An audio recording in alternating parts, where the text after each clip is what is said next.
My name is Rowan Laird. I'm 39 years old, and for the past 12 years, I've been the silent backbone of Crosshatch Freight Co., tucked into a beige corner office on the third floor of a building no one ever photographs. My title, Senior Operations Analyst, never changed, though the systems I built reshaped how we moved freight across 5 states. I wasn't flashy. I didn't charm executives over cocktails or circulate pep quotes on Slack. I worked early, late, in between, and when the numbers dipped, I found out why. They called me reliable, like it was both a compliment and a lid. I didn't push back. Let the loud ones take credit in meetings while I stayed behind polishing the logic trees that kept everything upright.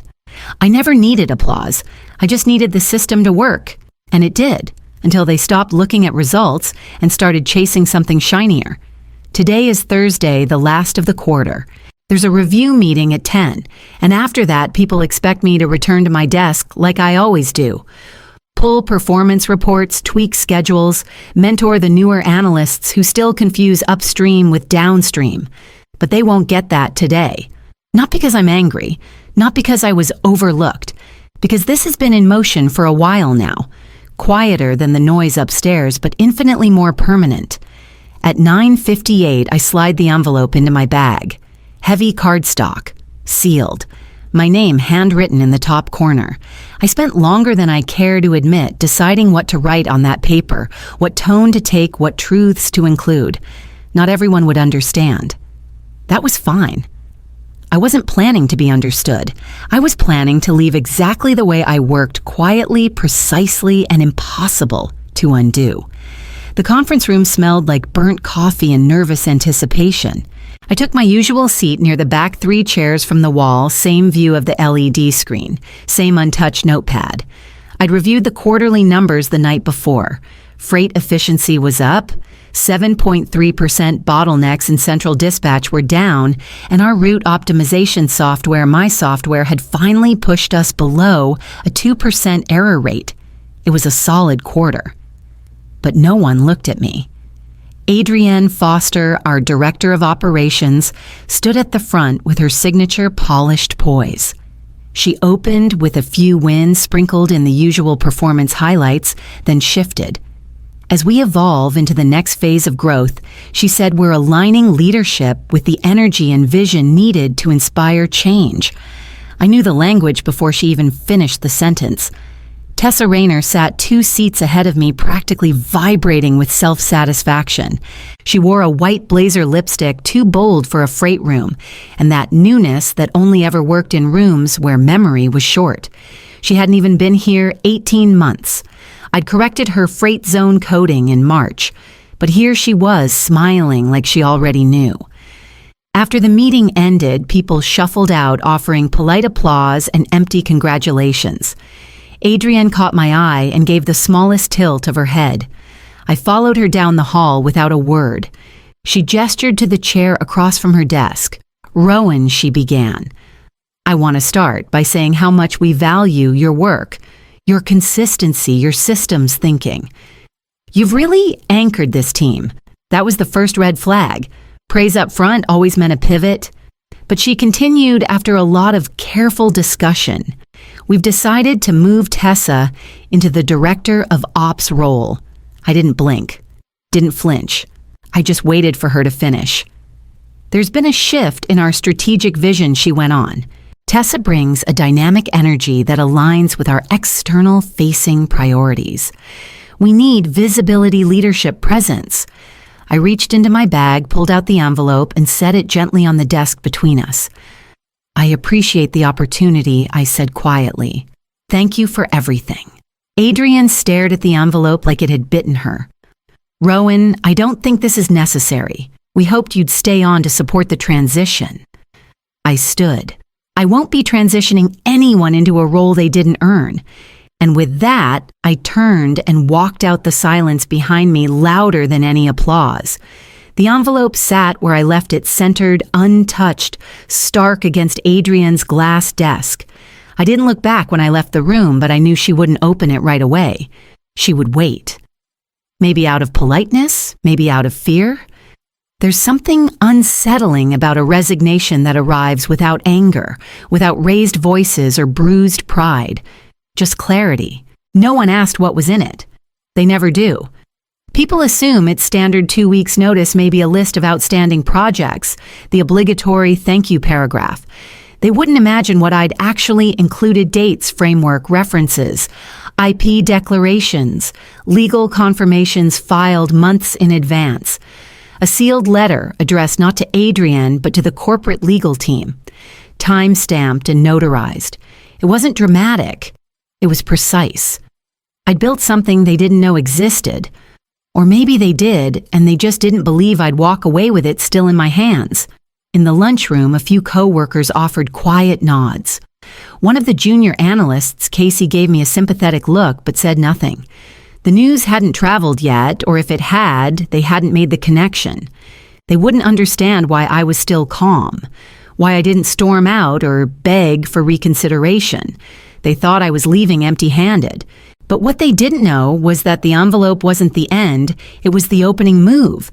Something I'd been working toward for years, tucked between long nights, silent weekends, and a system more valuable than any title they could have given me. Back at my desk, I opened my laptop, entered my credentials, and archived the last batch of internal documentation under my personal secure cloud. Nothing proprietary, nothing stolen, just the parts that were always mine. Veer logic started on a whiteboard wedged between my toolbox and a stack of paint cans in the corner of my garage. At first, it was just a series of sketches, reaction flows, frustration scribbled in dry erase ink after long days watching Crosshatch repeat the same operational failures like clockwork. I wasn't trying to build something big. I was trying to stop bleeding time. The patterns were always there. Lost containers, delayed handoffs, wasted miles on routes that could have been optimized with even the most basic forecasting model. But every time I brought it up, I was told to keep it lean or let the new team take a crack. So I stopped trying to convince them and started solving it on my own. The first version was rough-coded late at night after I logged off from Crosshatch, pieced together in an old laptop that wheezed when it compiled. But it worked. Not just to analyze gaps, but to adapt. Veer logic didn't just flag inefficiencies, it rerouted in real time, using live freight data and proprietary algorithms I wrote from scratch. The logic adjusted itself. It learned. Over the next 4 years, I refined it, improved the UI, hired 2 part-time freelance engineers out of Austin, bought a secondhand server stack, and converted the back half of the garage. By year 2, I'd signed 2 licensing deals, small regional freight providers, both under NDAs. Their route loss dropped by double digits. One even offered to back me if I ever went public. I wasn't ready for that. I didn't want the noise. I wanted proof. Meanwhile, Crosshatch ran my internal systems into the ground. One of my models saved them over $3 million in rerouting and error mitigation. They never put my name on the memo. Tessa presented the results at the regional summit, called it a collaborative team success.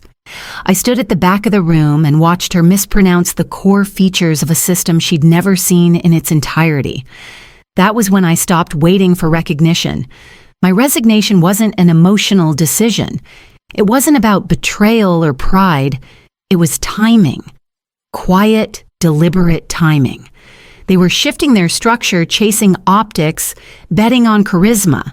And I'd already built the solution they didn't realize they needed until they wouldn't have it anymore. I filed the last internal handover report, logged out of the system, and shut my laptop. Then I opened another screen, Veer Logic's live dashboard. 2 partner clients, stable flow, no system alerts. I clicked over to the new beta integration queued for next month and activated the build. The day after I handed Adrienne the envelope, I showed up at 8:00 a.m. Sharp, same as always. I nodded at the front desk, assistant swiped my badge, rode the elevator to the 3rd floor, and walked past the same walls that now somehow looked a little thinner. I sat down at my desk, opened my inbox, and started answering emails like nothing had changed. No announcement had gone out, just whispers. A few curious looks, but mostly silence. I didn't want a send-off. I didn't want cake or a card or a clumsy speech about my dedication over the years. I wanted control over my own ending. Clean, quiet, surgical. Each day I closed out one system module, cleaned up archived folders, and downloaded the only things that ever truly belonged to me. My personal process notes, presentation decks I'd built from scratch, my performance logs, dated flowcharts, and implementation frameworks that had never been officially adopted. Not for leverage, not for proof, for truth. For the version of the record that wouldn't get edited later by someone with a better title and a louder voice. I used a private drive I'd created 3 years ago, secured encrypted mine. Not a single file contained proprietary company data. But what they never realized was that so much of what ran this place was custom logic, my logic. Written into scripts, layered into workflows, patched into flawed systems, so subtly they thought it was native. They wouldn't understand what they lost until it unraveled. Late Thursday afternoon, 4 days before my last day, Tessa drifted by my desk. She had a latte in one hand, phone in the other. And she leaned her elbow on the edge of my cubicle wall like she owned it. Still here, she asked, grinning like this was a game she'd already won. I didn't look up, still finishing what I built. She made a sound that was halfway between a laugh and a scoff. Well, good for you. I'd be using PTO by now. But I guess we all have different priorities. I closed a tab and turned to face her, calm and flat. Make sure you understand how the system works, I said. Her smile faltered for half a second, then returned brighter and more artificial than before. I'll be fine. People want fresh energy. I nodded. Fresh energy is good. So is infrastructure. Don't forget the difference. She blinked, then turned away with a toss of her hair and something about a sync call she was late for. I turned back to my screen and continued documenting. Not for them. For the version of this story I knew would one day be rewritten.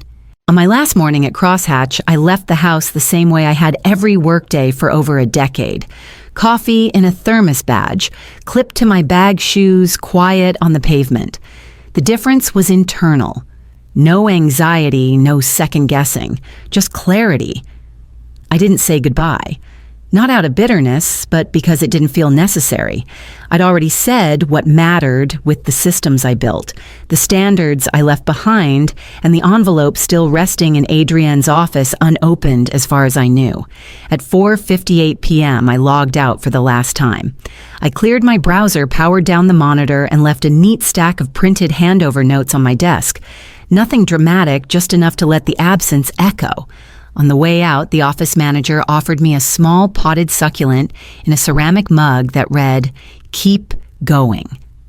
I thanked her, set it gently in the break room on my way past, and stepped into the elevator. Ethan Webb was waiting in a black sedan just outside the building, parked one space past the employee zone. He didn't wave, just nodded once when I opened the passenger door. We didn't talk much on the drive. He wasn't the small talk type, and neither was I. We pulled into a quiet corner booth at a coffee house in Northeast, the kind of place with no Wi-Fi and handwritten menus. The folder was already on the table, matte black crisp edges, my name on the tab. "This is the final version," he said. "We adjusted for your IP ownership and added full integration rights on your end." I opened it, scanned the terms, equity, autonomy, license control team, selection, and something else I hadn't expected. Co-strategic lead on Halcyon's national freight architecture rollout. It wasn't a role, it was a seat at the table. "You good with it?" he asked. I reached for the pen. I was ready 2 years ago. He slid the pen across the table, and I signed just above my printed name, Rowan Laird Co-Architect, Veer Logic Integration Initiative. The system I built in my garage would soon become the operational brain of Halcyon Freight Tech. The transition was no longer hypothetical. It was already underway. 2 months after I walked out of Crosshatch, the first headline hit a regional logistics newsletter. Crosshatch Freight Co. loses 2 major clients amid operational setbacks. It wasn't front-page material, but it made the rounds in the circles that mattered: industry leads, client reps, back-end consultants. I didn't seek it out. The link showed up in a message from Casey, the junior analyst who used to shadow me on optimization audits. "They're melting down. You were the system." I didn't reply right away. I just stared at the message for a moment, then clicked the article. It was blunt. Missed delivery windows, breached SLAs, internal confusion about route prioritization. A quote from an anonymous client said, "The person who used to run our ops accounts clearly isn't there anymore." They didn't name me. They didn't have to.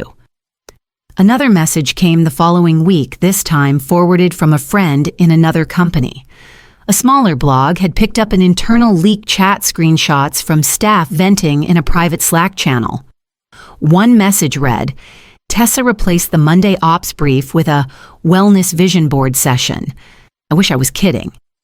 Another one, "We've been told to stop asking detailed questions."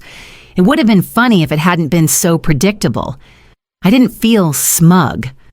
There was no part of me that wanted to gloat.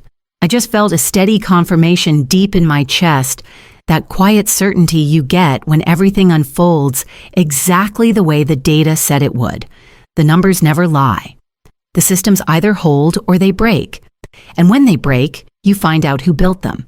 Back at Halcyon, VeerLogic was already reducing route delays by nearly 17% across the first 3 rollout regions. Our pilot team had started calling it the brain. I hadn't asked for that label. They gave it because they felt it. Because something that had always been invisible at Crosshatch was now impossible to miss. The email arrived just after lunch on a quiet Tuesday. The subject line read, "Apology." The sender, Adrienne Foster. I let it sit unopened for a few minutes, not because I was hesitant, just because I didn't need it. Whatever it said, I already knew how the story ended. Still, I clicked it. Rowan. I've been meaning to reach out for weeks, but I didn't know how to say this, so I'll say it plainly. I was wrong. I misread your leadership, undervalued your systems, and dismissed the depth of what you built. And when I handed that role to Tessa, I thought I was choosing vision. I see now I was choosing visibility over substance. Tessa resigned 3 weeks ago. The board has since seen what I should have, that our operations didn't function around you, they functioned because of you. And when you left, the foundation left with you. I've submitted my resignation as well. It felt like the only honest thing left to do. I know this doesn't change anything and it may be too late, but I wanted you to know I see it now. I see you, Adrienne. I read it twice slowly. There was no anger in me, no vindication, just space, distance. Time had already stretched the past far enough behind me that I didn't need closure from it. I typed my reply in one smooth line. "Thank you for your honesty, Adrienne. I wish you clarity moving forward. Rowan." Then I archived the message, closed the tab, and turned my attention back to the new system model we were preparing to present to the board at Halcyon next week. It was time to scale. By the end of the quarter, VeerLogic had fully launched in 5 of Halcyon's regional hubs. The metrics were clear: route loss was down 19%, turnaround speeds up 12%. It didn't need promotion, it proved itself every time a delivery arrived early or a reroute avoided a delay, without anyone lifting a finger. People started calling it the brain. I never asked them to. It started in hallway conversations, then appeared in project briefs, then in team meetings. The system that once lived on a whiteboard in my garage now pulsed through the core of a national network. At Halcyon, I wasn't just tolerated, I was trusted. I led the Systems Innovation Group, a lean but sharp team of engineers, analysts, and logistics designers. Every Thursday morning, I held workshops with newer operations managers, some green, some jaded, all hungry to learn. I didn't give them buzzwords or pep talks. I gave them systems, root logic, and space to think for themselves. We're not chasing noise. I told them last week, standing in front of a flow diagram 3 layers deep. We're building what lasts. Some of them scribbled it down like it was gospel. But I wasn't trying to be profound. I was just stating the truth, the kind that used to get ignored. In this room, though, they listened. They asked questions. They tested ideas. And when something clicked, you could see it in their eyes that moment when operations stopped being chaos and started being architecture. The board had just approved the next phase national expansion, new integrations, broader reach, deeper responsibility. And for the first time, I didn't hesitate. I was ready. The email came late in the evening, subject line, CEO role discussion. I didn't recognize the name at first, board liaison interim rep, but the content was familiar. Polished language, carefully constructed regret. They were offering me the top job at Crosshatch. We believe you are the only person who can restore operational stability and rebuild trust within the organization. We'd like to discuss your return as Chief Executive Officer. I read it once, then again, not because I was tempted, but because part of me needed to see it in writing. The same company that once deemed me not a culture fit was now asking me to lead it. Not because they'd finally seen me, but because they couldn't fix what they broke. I didn't overthink the reply. Thank you for the offer. I'm not interested in returning to rebuild what I've evolved beyond. I hit send and closed my laptop, the air around me quiet in a way that felt earned. It wasn't about revenge. It wasn't about proving them wrong. It was about standing exactly where I belonged at the helm of something I built, not something that once failed to see me. My home office isn't much, just a reclaimed desk, matte walls, and a framed quote above my monitor. Too focused on results. The words that once kept me out of a promotion now hang like a banner. They meant to diminish me. Instead, they defined me. Veer Logic holds 3 patents now. We're in licensing talks with 2 European carriers and a Southeast Asian retail network struggling with last-mile failures. What started in silence has become a standard. This morning, I recorded something simple. No backdrop, no polish. Just me speaking directly to the camera. If you're someone who builds in the background, who stays late while others perform, who gets told you're too quiet, too technical, too focused, listen carefully. You don't need to be loud to lead. Just build what works. The world will catch up. I uploaded the video, closed the tab, and leaned back in my chair. What was really in that envelope and how many people knew the truth too late? Can charisma replace competence? Or does quiet mastery always rise? When legacy is on the line, what kind of leader do you choose to be?